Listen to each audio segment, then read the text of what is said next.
for our first panel, if I could call up my longtime friend Dave Davis, who I saw, there he is, and Ronaldo. That would be great. We're just going to have a conversation about State Street. As many of you know, there has been a lot of challenges with State Street downtown. We've had thousands of suggestions on what to do. One of the recurring things is to potentially close all or part of State Street for all or part of the time. And I wanted to ask our panelists, what that would entail if we wanted to do that, how we might go about doing that, where are some other examples in the country that's worked well, and some of the challenges that we would have to face as a community. So, Dave, go ahead. Yeah, let me start, only because I have, a little over 40-some years working on State Street as a professional in one capacity or another. Let me start back in the 60s. The city's general plan, when it was conceived in '64, called for closing State Street between Ortega and Carrillo. That was actually part of the original city's general plan. That was deleted in the mid-90s when they updated the circulation element and went forward, mainly because the merchants on State Street really opposed it. And I think all of you probably know, or maybe you don't, again, that the State Street Mall, as you know it today, the pedestrian mall, started up at this end of the street as a merchant-oriented assessment district to build the sidewalks, build the parking district, which was then picked up by the redevelopment agency in the 80s and 90s to complete it down to the freeway, and again, Entrada has now connected it to the beach. When Bill basically called me and I was on vacation back in New York City to be on the panel, he said, pros and cons of closing State Street. Right? Well, I've been on the one side when I came here to close it, got orders from the council in the 90s to keep it open, and now I'm being asked again to pros and cons of closing it. Well, I always ask the question first that form should follow function. And the question I really have for the group is, where is State Street going? What is the future of State Street? And would closing blocks of State Street help or hurt where we're at? Let me state that the three questions that I want this group to think about is, why would we close State Street? Is it for retail revitalization? Is it for a non-car environment where you would encourage walking and bicycling? Is it creating a center of community activity where programming could happen? Then the question is, after why, where? How many blocks? Which blocks? North end, middle end, bottom end? And what are the effects either way? And how? Should it be permanent? Should it be semi-permanent? Should it be open at night? You go through all of these particular questions. But until you basically know where State Street is going, I'm not sure how you answer those questions. Over the last 40 years, almost 90% of all downtown streets that have been closed for pedestrian use only have failed. 90%. Of the 10% which have gone forward, 80% of those have been in communities of less than 100,000. We've got 250,000 people on the South Coast here, and we have the tourist population.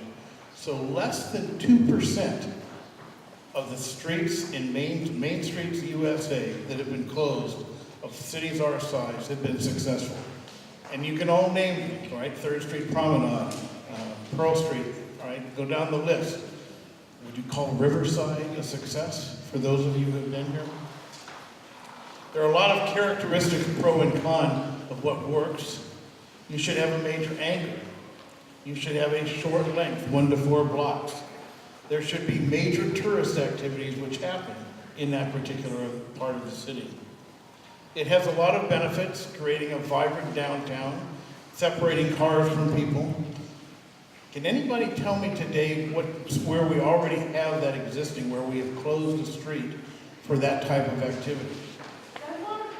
De La Guerra Plaza, all right? De La Guerra Street. The city closed De La Guerra Street and became essentially part of Paseo Nuevo, and that is essentially a closed city street, which meets all of those types of criteria. So I want to ask a question right now to know my audience. How many of you are merchants in downtown? It's good. How many of you work downtown? How many of you are residents that are just here because you care about downtown? Okay, that's a majority of you. Okay, from my little sample group, I'm going to give it over to Ronaldo. How many of you would like to see 2 to 3 blocks of State Street closed permanently? How many would not want to see State Street closed? And how many would like to see State Street closed occasionally for community events?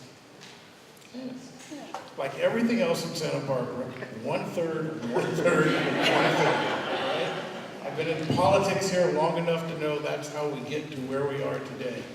And I could go into some of the details about some of these streets that have been successful. When I come down on the question, I'm going to answer the question, should State Street be closed, by saying it's too early to tell. So with that, I'll turn it over to Ronaldo. Thanks, Dave. Oh, thank you very much. You won't be robbed of the opportunity to hear Bob Perry, who's going to be on the next panel for the third one. Yes. And so that I just jumped in because it seemed like we could do the two of us. So I would defer to the Business Academy has started a thing called the State Street Retail Task Force. And Amy, who's here from Plum Goods, is the chairperson of that, and I would defer to their ongoing deliberations and to where they came out on the question. Unlike Dave, however, I do believe that the time to make the decision is now. I think we can make great decisions now, and I think we can make them incrementally or in one fell swoop. To the broader question, so what we're really talking about, when you talk about State Street, I think it's in isolation. You're talking about what planners call the circulation element. Now, the circulation element in a town is where the cars go, where the people go, where the bikes go. And some of the key elements in circulation planning are where are the parking garages.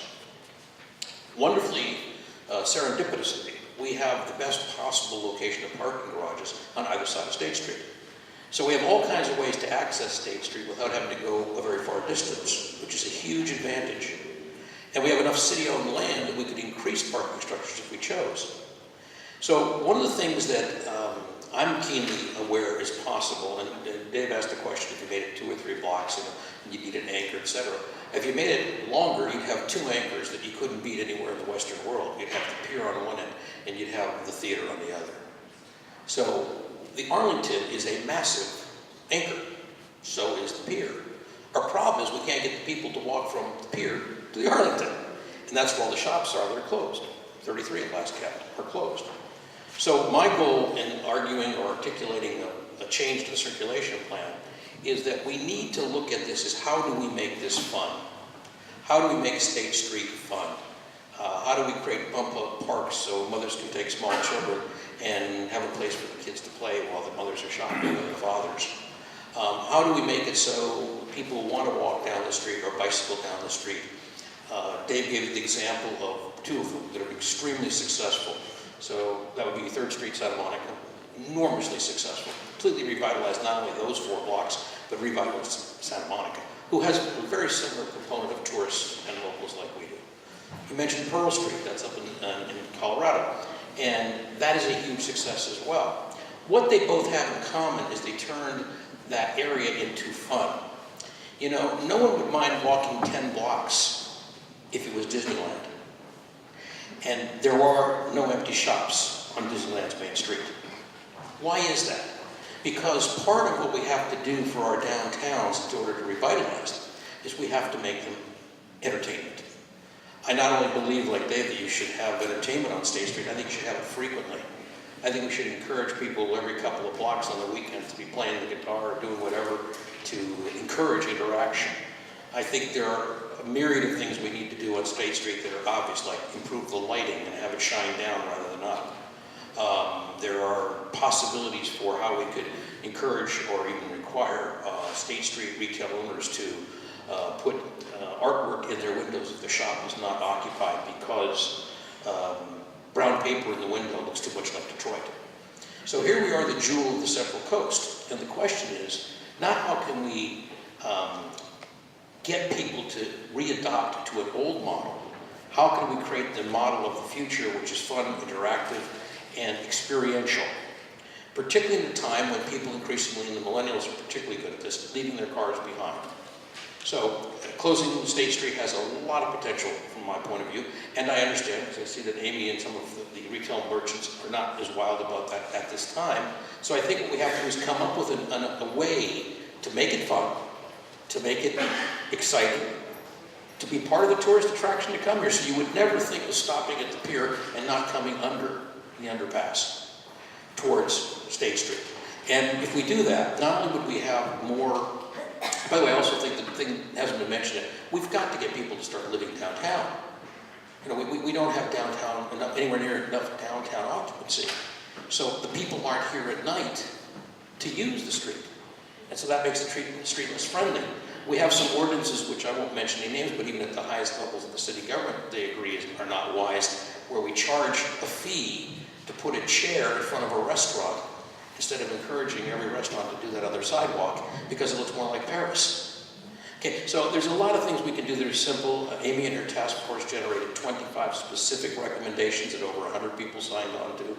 I know there was about 10 or 15 that were left on the cutting room floor because we couldn't get all 100 people to sign on. But my strong opinion is what we need is to have people in this town re-engage. And what I mean by that is it's only going to happen, whatever the it is, if everybody in here and all of their friends and neighbors care enough to make Santa Barbara the extraordinarily special place it is, where there shouldn't be a single empty store on State Street. Not one, let alone 33. Great. So other than charging people like Disneyland does to come here, how do we actually, what are our next steps to kind of convince the community that it needs to engage and take seriously this issue and start to explore these options? What do we need to do, Dave? Well, I think what Ronaldo talked about is exactly where the downtown is going and where all downtowns are going. It's experiential, it's fun, and it's for families and locals. If you look at those other areas, 3rd Street, Pearl Street, locals go to those particular neighborhoods. We need to bring the locals back downtown.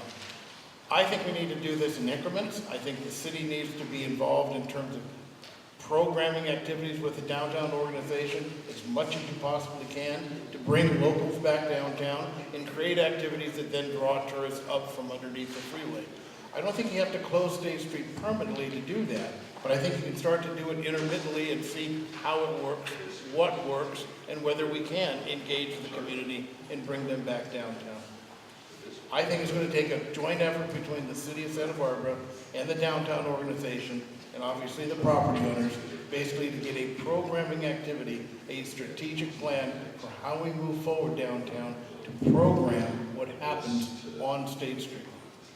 Now let me just go back to one thing about the closing or not closing of State Street. You hear a lot today what's called complete streets, and again, the city council way back in the community way back when basically saw downtown as a pedestrian area. As you know, the sidewalks were widened. If you do, they're pedestrian-oriented. Activated lights, so that the car does not get preference in that regard. We use downtown State Street for a lot of activities today, be it for the farmers market, for activities on First Thursday. I know at the UCSB Economic Forecast, we even do a breakfast right out in front right here every year. We need to do more programming like that downtown, bring the locals, bring the tourists back to the area. So it's kind of, we sort of, if I'm hearing you correctly, we kind of have a three-way standoff with the property owners, the city, and the merchants, and then I guess the fourth one would be the community. So how do we, who makes the first step? Who's going to make that, go out on a limb and say, this is what we're going to do, and we're going to get our stakeholders all involved? I'll let Ronaldo answer that, but I think the city is talking about a strategic plan. Now, we're not talking about land use planning. We're talking about how do you basically program downtown? What do you do with the street? What do you do with the empty buildings? What do you do with the advertising and marketing of downtown itself? I think it starts with that strategic plan in engagement. That's what Ronaldo talked about, was engagement. And the city needs to take the lead with the downtown organization and the major property owners to pull that forward as soon as we possibly can. You know, to your point, the building, We had this meeting up at the El Encanto. We have a thing called the Global Citizens Club, and everybody who donates as little as $25 a month to any nonprofit in town gets invited, and they get all kinds of free benefits at the El Encanto. So you're all invited to come to the next meeting. We try to take an issue each time we have a meeting, and we had 2 of those meetings on the downtown retail. And at the very first one, and I see people in this room who were there, we discovered a surprising amount of agreement between what we all thought were the opposing forces. We saw the building owners speak to what they would like to see happen and why, and what their challenges were, permitting being a particular one.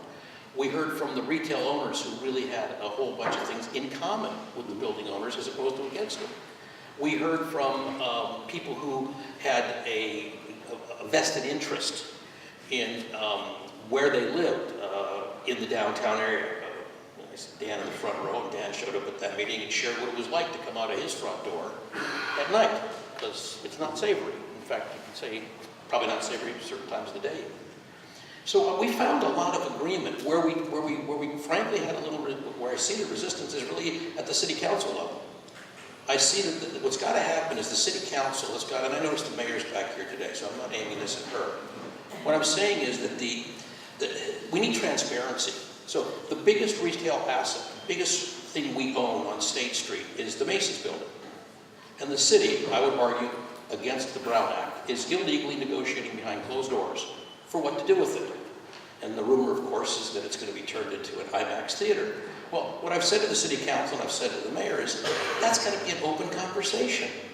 And the conversation is bigger than Macy's. The question is, how are we going to get people to live downtown? One option is to make Macy's into a multi-level, multi-use property that would have living structures in it. That's only one. An IMAX theater apparently is another one. But whatever it is, if you don't invite the public into that conversation, you never ever get engagement. What you get is the reverse. You get, we'll take care of this. And we can't take that any longer. We have to be much more engaged as a population. I know when I moved here 11 years ago, I couldn't believe what an extraordinary town this was. And then I realized, oh, the price of living in paradise is you have to be willing to be engaged. So I would urge us all to look at how can we engage. I think we have a friendly city council that would be willing to listen to us if we really pushed it upon them to listen, and they didn't think we were just going to blow off steam and then walk away. I think we have involved citizenry. Look at all the people in this room. We have lots of nonprofits. We have people like Amy, who is a retailer, who's also doing it as the head of that task force. All the pieces are there, but in order for this to work, we have to really agree to commit to not only get engaged, but stay engaged. If we do that, I think all the solutions that I've heard about aren't going to happen, all of them, but some are going to happen. And if they happen in a thoughtful way, it will definitely move the ball forward. And that's where I think we are today. And by the way, Bill, I think you should be congratulated, not only for what you're doing here, but for Montecito 3.0, and for keeping the public aware of this question. So thank you. Thanks. We haven't done 2.0 yet, so. But thank you. Let's open it up for some questions. I think we can probably go without the index cards, but Judge? Bearing my ignorance, what is the objection of property owners, retail shop owners on State Street to closing it off to vehicular traffic? What are the objections? Amy Cougar is here. Amy? She's actually going to be here for the second panel, but I'm going to let her speak because she is one of those business owners. I can only speak for myself, although I think I speak for quite a few, that we were educated on the fact that traffic usually goes down, business goes down. Even on Pearl Street, the stores that are not on the block that's closed off do better than the stores that are on the block that's closed off. That sounds counterintuitive, but that's what the data shows. So once we learned that business goes down when you close off the street for whatever reason, it doesn't make sense to me personally, then that made us nervous that that was going to affect our business. But in terms of closing it intermittently, I'm a big fan. And of course, if we do that, we can see if it works or not. But I think to do it radically, permanently, all at once is not a good idea. Yeah, I just want to add one thing. See, this is why we have to start engaging. I have not had this conversation with Amy, but I don't think you can close it off and not recreate the circulation element, which is our electric buses. You have to make it so much fun and so easy to get up and down that street, to get off and on anytime you want. to have something like the LA Pass where it's 50 cents a day and you can ride as often as you want and get off. You park in the garages, you take the bus up and down the street. The example she gave of Pearl Street is because they didn't put a circulation element in place. In Santa Monica 3rd Street, they didn't have to because it was too short. But I think it's a good question. Amy may be right, I may be wrong, but I think it has to be looked at as comprehensively as that. It can't be looked at just, do you close it or not close it? So what do you do with the electric buses and how many of them are there? By the way, the same thing with the homeless situation. It's a very complex, comprehensive question. As a consumer who shops downtown, I never drive on State Street. Yeah, same. I park off Anacapa or I park off Shabala. My car's never on State Street, primarily because I can't turn left. Judge, let me say that over the years, I've had this conversation with merchants over and over and over. And I think for locals like you, that works. For the tourist or a new person in town, it doesn't. And what I've heard from merchants over and over, visibility, visibility, visibility. They really fear the fact that they'd be lost if in fact the only way you can see the business is somehow from a rear parking lot from Chapala or Anacapa Street. I think that has been a terrible fear, and unless you've got to basically break that by showing that in fact when you close it occasionally or for some period of time, that in fact business isn't impacted and those particular businesses aren't impacted. I gotta disagree with Ronaldo on one thing. To close the street essentially from the freeway all the way up to the Arlington, it's too long. There is not a place other than possibly Vienna where that works. So it's got to be something smaller. And in fact, those particular merchants in that area, the one thing I didn't talk about, it's not going to happen if the merchants within the affected area aren't behind it. In fact, the way we got to State Street as we know it today is because the merchants demanded that we do that because we were facing the threat of suburban shopping malls that had free parking. So you've got this great parking system, you've got the pedestrian areas, you've got an electric shuttle running up and down the street. But to close it permanently, those people that would be within those blocks are always paranoid that in fact they'll be cut off from visibility for those who don't live here. And frankly, over the years, and I can't speak for Amy in business today, if you didn't have a good infusion, 50% of your business coming from tourists or people from out of the area, you could not maintain your rents on State Street. So you needed to be able to have as many out-of-towners as you did local people. That's correct. Killed Can I add something? Well, I was going to say one more thing that you've both said, which is that what I think we need to talk about this in terms of an overall vision for our town and our downtown and our street. So it's not just a matter of do we close it, do we not close it, do we do it's all these little things that we're kind of frantic to do because we have such a high vacancy rate and we see this town that we love not as vibrant as we want it to be. But overall, what we're looking for is a bigger vision for the town. And then how does all that fall between, down from there? So I think that's what you're both saying as well. Yeah, just one thing to add is that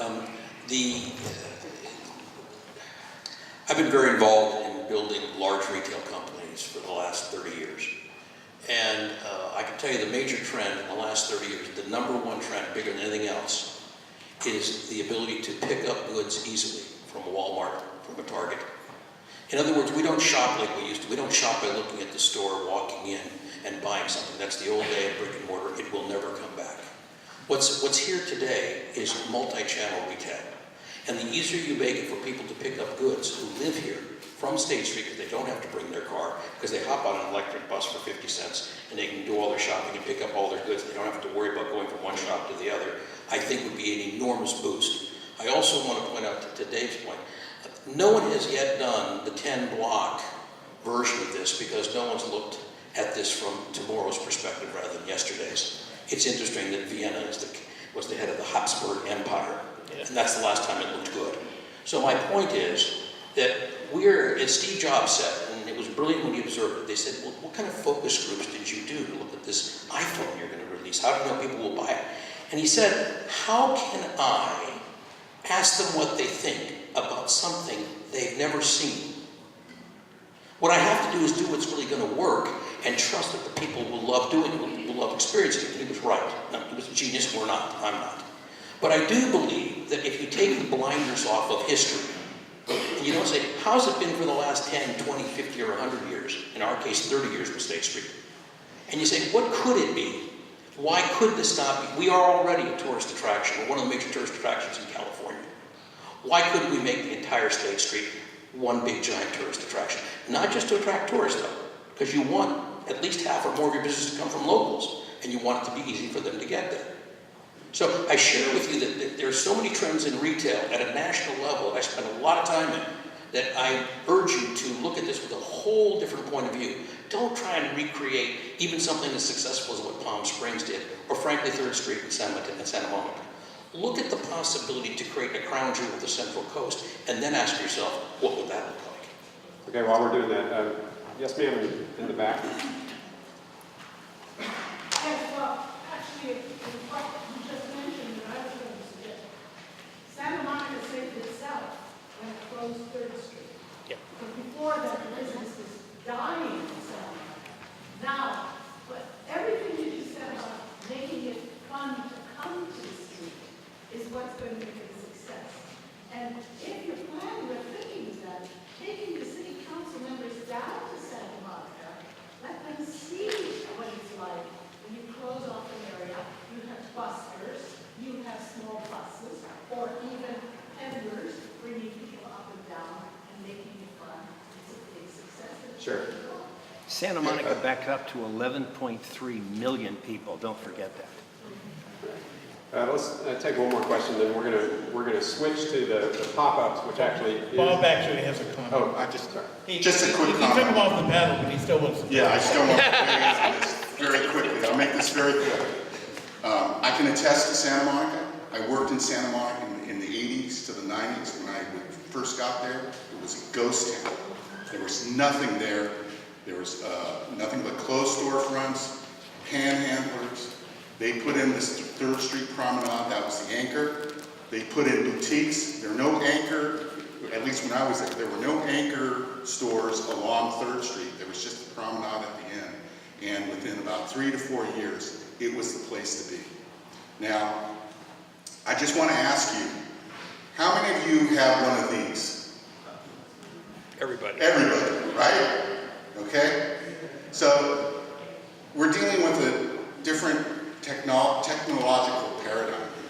How many people use Google Maps to get anywhere? I use it even when I know where I'm going, just to be reminded.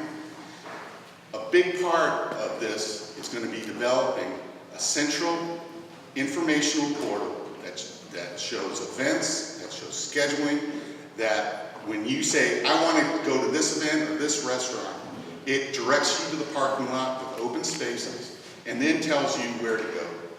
You know, it's this type of a tool that's going to allow something this long to be closed. You know, that's just my opinion.